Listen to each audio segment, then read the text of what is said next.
नमस्कार। तो भाई उत्तर प्रदेश अधीनस्थ सेवा चयन आयोग, जिसे हम यूपीएसएससी भी कहते हैं, उसकी तरफ से कृषि क्षेत्र में एक बहुत बड़ी भर्ती आई है।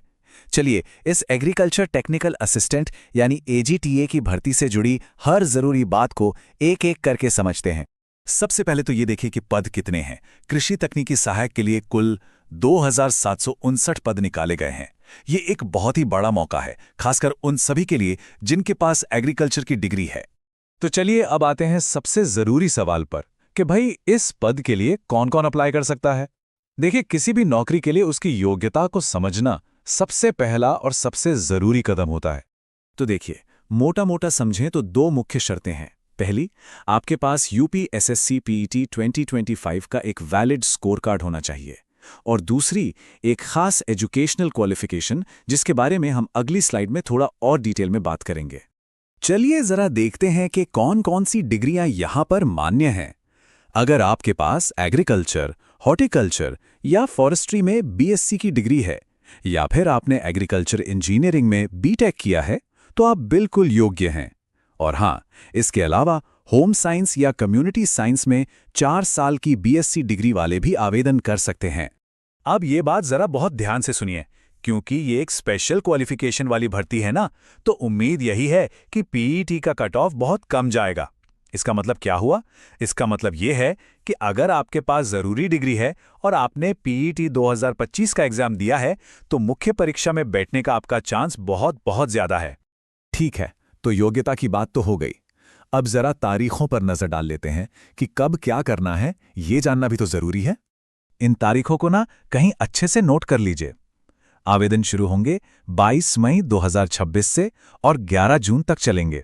और हां, अगर फॉर्म में कोई गलती हो जाए तो घबराना नहीं, उसे सुधारने के लिए 18 जून तक का समय मिलेगा। टाइम पर अप्लाई करना बहुत जरूरी है। आवेदन की बात तो हो गई, अब सीधा मुद्दे पर आते हैं, यानी कि परीक्षा की बनावट पर। चलिए देखते हैं कि मेन एग्जाम का पैटर्न कैसा होने वाला है। पैटर्न आप देखें तो काफी सीधा साधा है। 100 सवाल होंगे 100 नंबर के, और समय मिलेगा पूरे 120 मिनट यानी 2 घंटे। लेकिन हाँ, एक चीज का ध्यान रखना होगा, हर गलत जवाब पर 1/4 नंबर की नेगेटिव मार्किंग भी है, तो तुक्केबाजी से बचना होगा। तो पैटर्न तो समझ आ गया। अब आते हैं तैयारी के सबसे अहम हिस्से पर, यानी कि सिलेबस पर। आखिर ये 100 सवाल आएंगे कहाँ से? ये चार्ट देखिए, सारी कहानी यहीं साफ हो जाती है।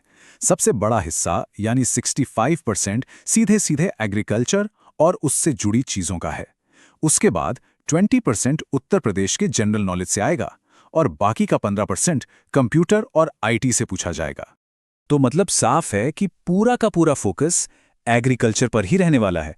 65% वेटेज, ये तो एग्रीकल्चर से पढ़े हुए लोगों के लिए बहुत बड़ी बात है, क्योंकि ये उनकी अपनी फील्ड है, उनका अपना मैदान है।